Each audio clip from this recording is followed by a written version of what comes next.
Yang pertama, dan ini yang paling dikenal orang, neraka jahanam atau naru jahannam. Siapa yang dijelaskan Allah akan menjadi penghuni neraka jahanam ini? Pertama dalam surah Al-Ankabut ayat 68. Wa man azlamu mimman iftara 'ala Allahi kadziban aw kadzdzaba bil haqqi lamma ja'ahu alaysa fi jahannam maswal lil kafirin. Adapun orang-orang yang zalim kepada Allah, mendustakan ayat-ayat Allah dan mendustakan kebenaran setelah datang kebenaran itu, bukankah neraka jahanam merupakan tempat kembali bagi orang-orang kafir? Jadi dalam Al-Ankabut ayat 68 ini dijelaskan, penduduk neraka jahanam itu pertama adalah orang-orang kafir. Siapa orang kafir? Menurut keyakinan akidah kita, setiap orang di luar Islam adalah kafir. Kemudian yang kedua dalam surah Al-Hijr ayat 42 dan 43, penduduk neraka jahanam itu, inna ibadi laisa laka alaihim sultanun illa man ittaba'aka minal ghawin wa inna jahannama la maw'iduhum ajma'in. Sesungguhnya hamba-hambaku tidak akan bisa kamu kuasai, hai iblis, kecuali mereka yang mengikuti tipu dayamu. Sesungguhnya neraka jahanamlah tempat mereka seluruhnya. Kalau kita perhatikan ayat ini, maka penghuni neraka jahanam yang kedua adalah para pengikut setan. Para pengikut setan dengan seluruh ajaran-ajaran yang dilancarkan oleh setan. Padahal pada saat hendak masuk neraka, setan jelas cuci tangan. Tugasnya cuma bagaimana mencari pengikut sebanyak-banyaknya yang akan nemenin dia di neraka nanti. Tapi pada saat orang digiring ke dalam neraka, setan cuci tangan. Mungkin orang menuntut, setan, gue ngikutin lu, sekarang kenapa jadi kemari? Nah, gue bilang juga apa? Kata setan, gue bilang juga apa, lu kenapa ngikutin? Dan setan ini menebar ranjau dalam segala bentuknya, dengan segala macam caranya. Para pengikut setan yang menjauhi tuntunan agama, memperturutkan hawa nafsunya. Setan membisiki manusia lewat minuman keras, setan masuk manusia lewat judi, lewat zina, lewat kenikmatan yang melalaikan orang dari kehidupan akhirat dan selanjutnya, dengan segala macam jalan. Kadang-kadang dalam ibadah setan juga masuk. Kalau tidak ditimbulkannya takabur, ditimbulkannya sikap ujub dalam diri kita. Timbul rasa diri lebih benar dari orang lain, dan ini jelek. Timbul rasa nganggap enteng orang lain, itu kan ujub, nggak dikelihatannya orang, cuma hatinya aja ngomong sendirian. Kalau gue lihat di kampung ini nggak ada yang kayak gue. Bayangnya kayak ibadahnya kayak udah aing pang paling nak ya di dia. Itu juga bisikan iblis, dan dia tidak segan-segan mengaku jadi Tuhan iblis itu. Dan ini diceritakan dalam kehidupan Sayyidus Syekh Abdul Qadir Jailani. Ketika beliau sedang ibadah di mihrab dalam masjid, datang seberkas sinar. Sinar itu ngomong, ya Abdul Qadir ana rabbuk. Hai Abdul Qadir, aku Tuhanmu, kata cahaya tadi. Sudah cukup kamu ibadah Abdul Qadir. Sembayangmu udah banyak, puasamu udah banyak, jihadmu cukup. Maka mulai sekarang berhenti dah ibadah. Aku bolehkan kepada kamu segala yang dilarang. Cuma yang didatangi Syekh Abdul Qadir. Sehingga mendengar cahaya tadi ngomong begitu, beliau ambil kasut sendal, disambitnya cahaya tadi, izhab ya la'in. Pergi, laknat, terkutuk, iblis kamu. Masa saya disuruh berhenti sembahyang karena hati saya sudah baik? Kalau hati sudah baik lalu boleh berhenti sembahyang, mestinya yang paling dulu berhenti sembahyang Nabi Muhammad, sebab beliau orangnya paling baik. Tapi Nabi hatinya baik, sholat jalan terus, hukum halal haram berlaku. Ini kadang-kadang orang sekarang baru ibadah dikit banget merasa dapat bisikan katanya, wangsit. Ya berhenti sembahyang madep mulo, nah madep ngudek sembahyang. Bikin ajaran yang aneh-aneh. Nah kalau satu orang boleh dapat wangsit, saya juga boleh dong ngomong dapat wangsit. Saya juga boleh dong mendirikan aliran kepercayaan. Saya ngilang dulu dari kampung saya kira-kira 3 tahun. Saya nyepi di kaki Gunung Salak, pulang piara jenggot, pakai belangkon. Di depan nama saya pakai embel-embel mbah. Saya ngaku dapat wangsit di Gunung Ano, mewahyukan kepada saya ano. Saya cari murid yang fanatik. Saudara-saudara kaum muslimin rahimakumullah, setan membisiki manusia hatta kita sedang ibadah sekalipun dibisikinya. Caranya, mula-mula dia bisikin, lu sembahyang buru-buru dah. Buru-buru udah. Akhirnya apa? Rukuk kita enggak sempurna, sujud kita enggak lengkap, tumakninah kita kurang, bacaan kita tajwidnya enggak kena. Kalau itu bisa kita atasin, kita sembahyang sebagaimana yang seharusnya, dia bisiki lewat jalan lain lagi. Suruhnya yang pendek-pendek aja dah. Atau habis sembahyang udah sigrah, udah jangan pakai wirid, jangan pakai zikir. Dengan segala macam jalan. Dibisikinya was-was ke dalam diri kita. Sehingga ada satu riwayat walaupun dhaif, tapi ini baik untuk dijadikan pelajaran. Konon iblis itu kalau subuh keliling dia. Bawa kulit kambing, jarum, sama tepung. Ditanya orang, iblis ini buat apa? Oh, kulit kambing. Gunanya tahu nggak? Kalau begitu subuh, sudah muazin bilang, as-salatu khairum minan naum. Salat lebih baik daripada tidur.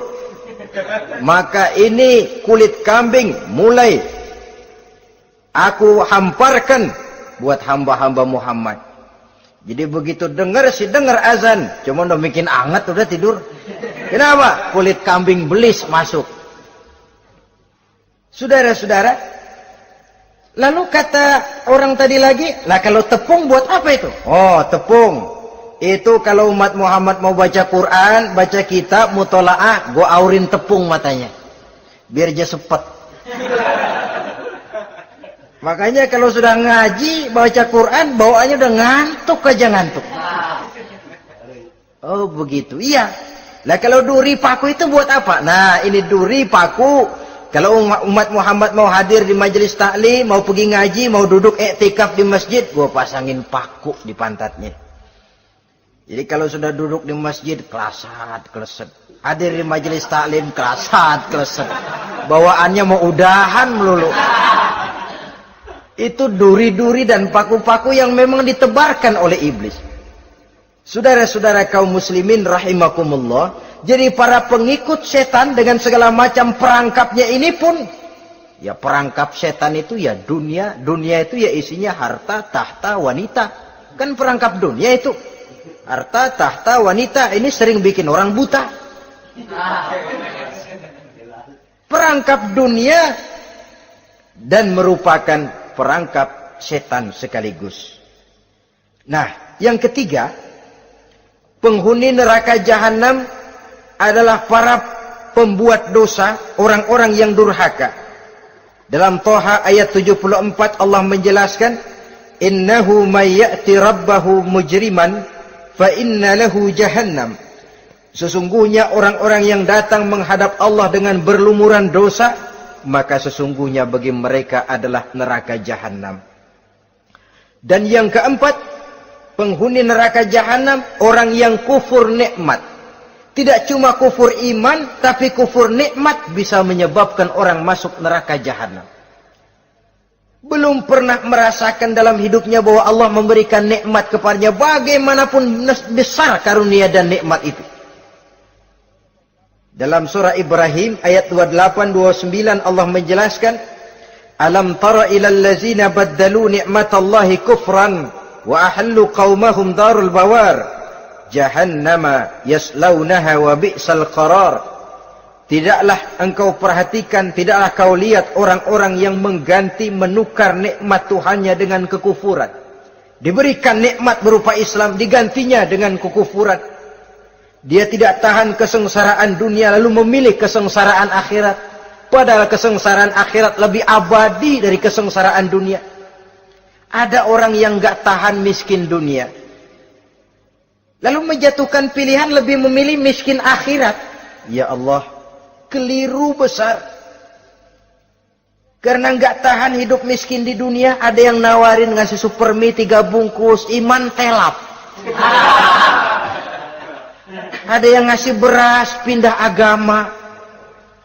Ada yang bawain pakaian bekas, tukar akidah, pindah iman. Innalillah.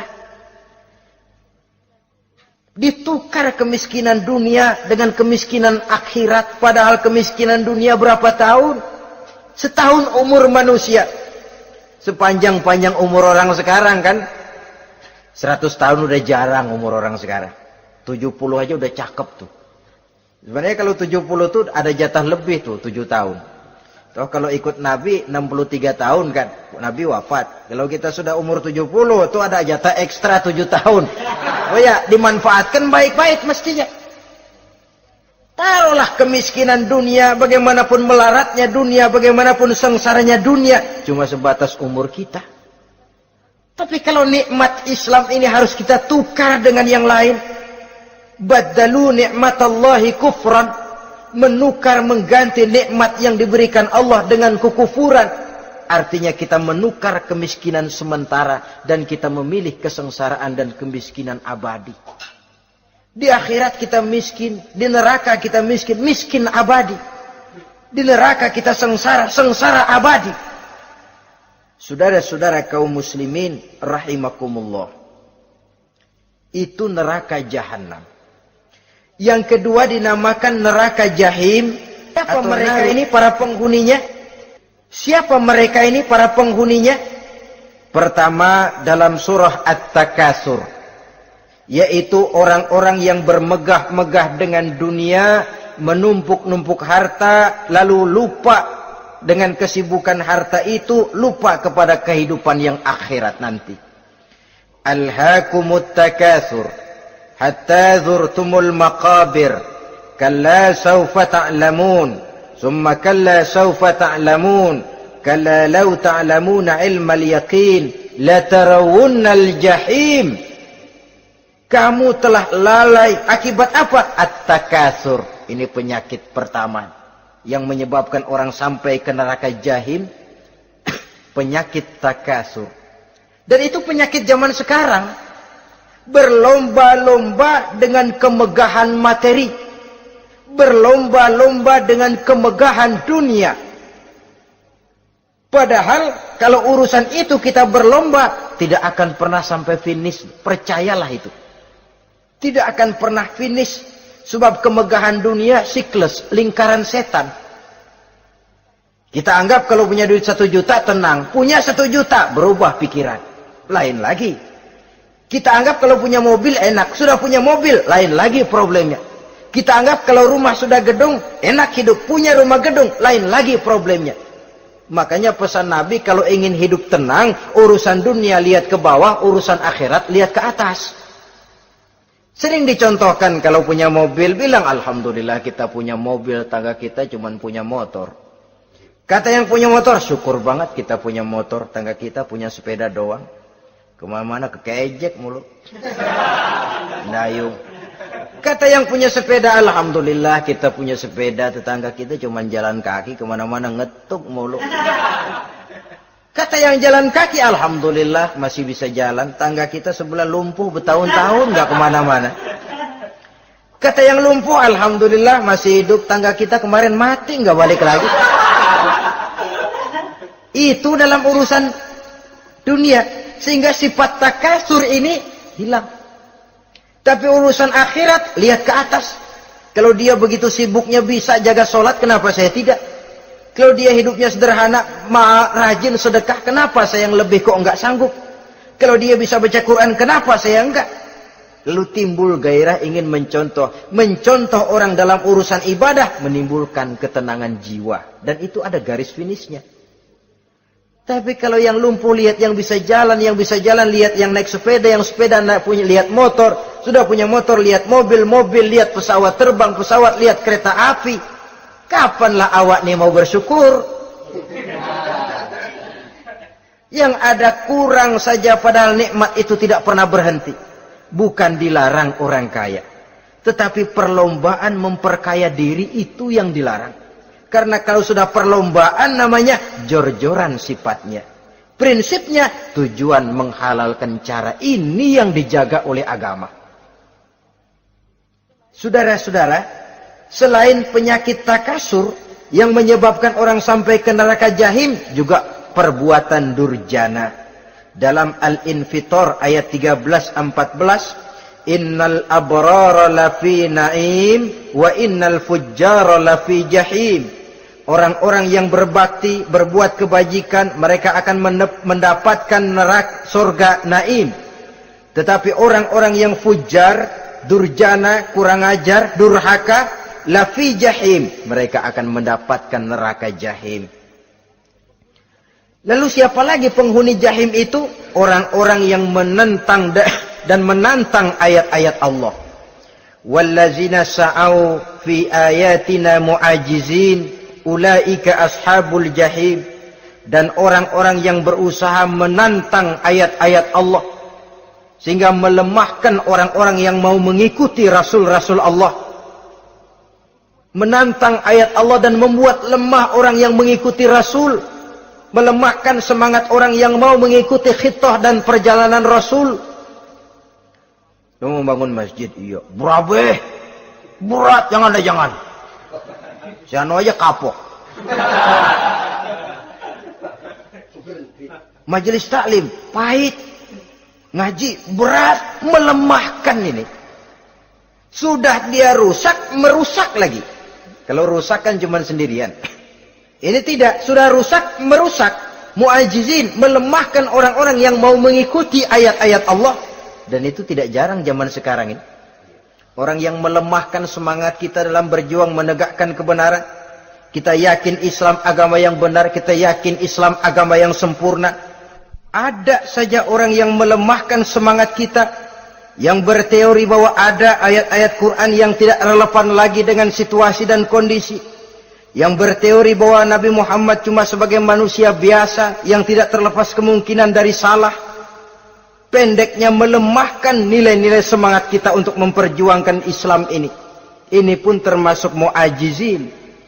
Mereka akan menemukan nanti di akhirat kapling di dalam neraka yang dinamakan neraka jahim.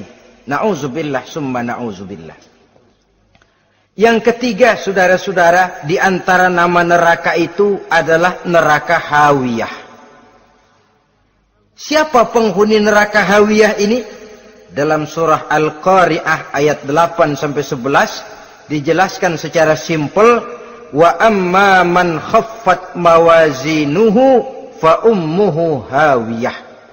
Adapun orang-orang yang ringan timbangan kebaikannya, maka tempatnya adalah neraka hawiyah.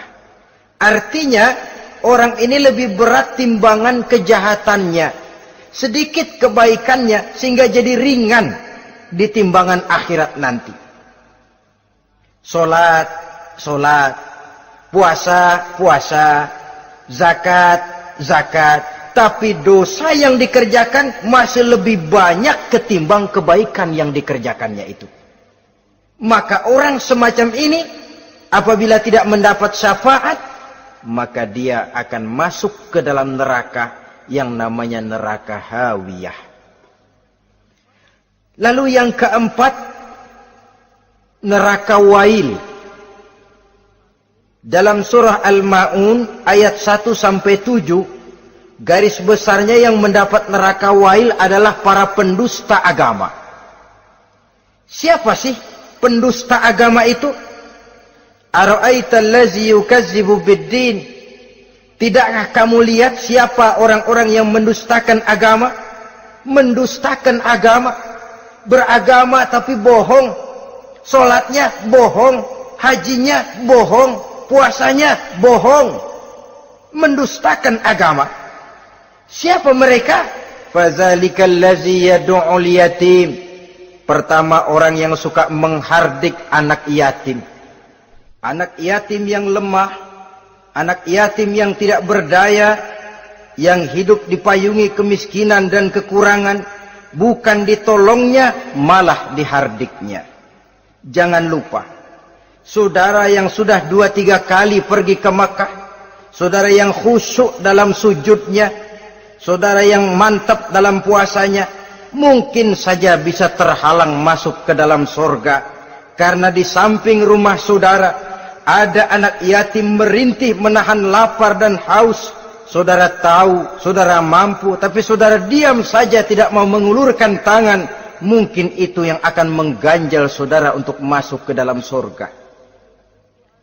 Wala yahuddu ala tu'amil miskin. Mereka membiarkan fakir miskin, tidak memberikan makan. Kemudian fawailul lil musallin. Mereka juga melalaikan solat. Allazina hum an solatihim sahun. Allazina hum yura'un. Mereka juga riak di dalam amalnya. Saudara hadirin kaum muslimin rahimakumullah. Melalaikan solat, kemudian riak dengan amalnya, termasuk amalan solatnya. Kalau jadi imam, bahasanya dibuat sepasih-pasihnya, surahnya yang panjang-panjang, paling pendek sabbihis sama wadduha. Tapi kalau solat sendirian cukup qul huwallahu ahad sama inna a'toinakal kautsar. Hilang lagi nilai keikhlasannya. Dan terakhir, mereka enggan untuk membayar zakat. Yang memenuhi ciri-ciri inilah yang dikatakan sebagai pendusta agama. Menghardik yatim, membiarkan fakir miskin, melalaikan solat, ria, dan enggan membayar zakat. Mereka divonis mendapat neraka wail. Seperti dalam surah Al-Ma'un ayat 1 sampai dengan 7. Saudara-saudara kaum muslimin rahimakumullah. Yang kelima, neraka sa'ir. Neraka sa'ir ini pertama buat mereka yang memakan harta yatim. Kalau tadi tidak mau membantu, ini malah membantu tapi tujuannya malah ngobyekin anak yatim. Mereka yang memakan harta yatim dalam An-Nisa ayat 10. Innal ladzina ya'kuluna amwalal yatama zulman innama ya'kuluna fi butunihim nara wa sayaslawna sa'ira. Sesungguhnya orang-orang yang memakan harta anak-anak yatim dengan zalim, mereka sebenarnya telah memakan neraka, memasukkan api neraka ke dalam perutnya. Mereka akan dilontarkan ke neraka sa'ir. Selain itu, orang-orang yang mengingkari apa yang diturunkan oleh Allah Subhanahu wa ta'ala, mengingkari kebenaran Quran, mengingkari Rasul, pendeknya mengingkari Islam, dijelaskan dalam surah Luqman ayat 21. Yang keenam, saudara-saudara, yang dinamakan dengan neraka laza namanya. Pertama, untuk pembangkang dan orang yang menjauhi agama.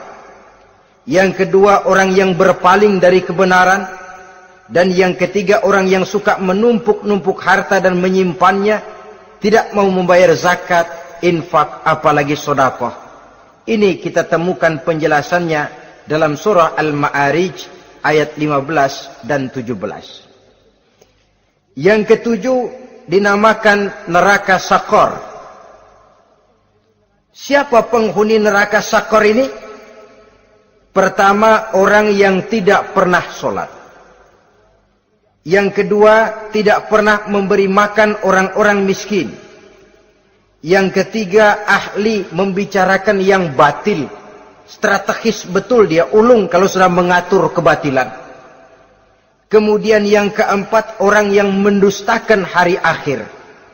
Dalam surah Al-Muddatsir ayat 42 sampai 47, kepada penduduk neraka Sakor ditanya, "Ma salakakum fis Sakor?" Apa yang menyebabkan kamu masuk ke dalam neraka Sakor? Qalu lam naku minal musallin wa la naku nut'imal masakin wa kunna nakhudu ma'al khaidin wa kunna nukadzibu yaumaddin. Mereka menjawab, kami di dunia tidak pernah sholat, tidak pernah memberi makan fakir dan miskin. Kami selalu berkumpul dengan orang-orang yang batil dan membicarakan kebatilan, dan kami mendustakan adanya hari akhir. Yang kedelapan, yang terakhir adalah neraka Khutamah. Ini diperuntukkan bagi para pengumpat, pencela, para penghina orang lain, mencari aib saudaranya, kemudian juga mereka menumpuk, menghitung-hitung harta, lalu kikir dan bakhil dengan hartanya itu. Dalam surah Al-Hujurat ayat 11-12, kemudian surah Al-Humazah ayat 1 sampai dengan 7, kita temukan penjelasan itu. Pada akhirnya saudara-saudara, kalau penduduk surga mereka kekal di dalamnya, maka penduduk neraka ini ada dua macam. Ada penduduk musiman, ada penduduk permanen. Kalau yang namanya penduduk permanen, itu sudah punya paspor, KTP itu. Memang penduduk permanen itu mereka yang kekal selama-lamanya di dalam neraka. Mereka lah orang-orang musyrik dan orang-orang kafir, termasuk orang-orang munafik. Bahkan lebih dahsyat lagi yang namanya munafik. Kata Allah, innal munafiqin fid darkil asfal minan nar. Orang munafik itu berada di dasar jurang neraka yang paling bawah, keraknya neraka. Saudara-saudara, adapun penduduk yang semi permanen, ia masuk neraka buat sementara saja, sekedar dengan dosa-dosa yang dikerjakannya. Mereka adalah orang-orang mukmin yang asli, orang-orang Islam yang waktu di dunianya berbuat dosa. Mereka masuk ke dalam neraka, menerima azab sesuai dengan dosa yang dikerjakannya. Setelah itu mereka akan diangkat dari surga untuk ditempatkan di dalam, mereka akan diangkat dari neraka untuk ditempatkan di dalam surganya Allah Subhanahu wa ta'ala. Seperti banyak dijelaskan dalam hadis-hadis sahih yang diriwayatkan oleh Imam Bukhari dan Muslim. Nah, inilah sekelumit tentang neraka dan calon-calon penghuninya. Mudah-mudahan Allah jauhkan kita, Allah jauhkan anak cucu kita, amin. Allah jauhkan seluruh keluarga kita, amin. Dari neraka dan dari azab neraka. Amin. Terima kasih dan mohon maaf. Wassalamualaikum warahmatullahi wabarakatuh. Waalaikumsalam warahmatullahi wabarakatuh.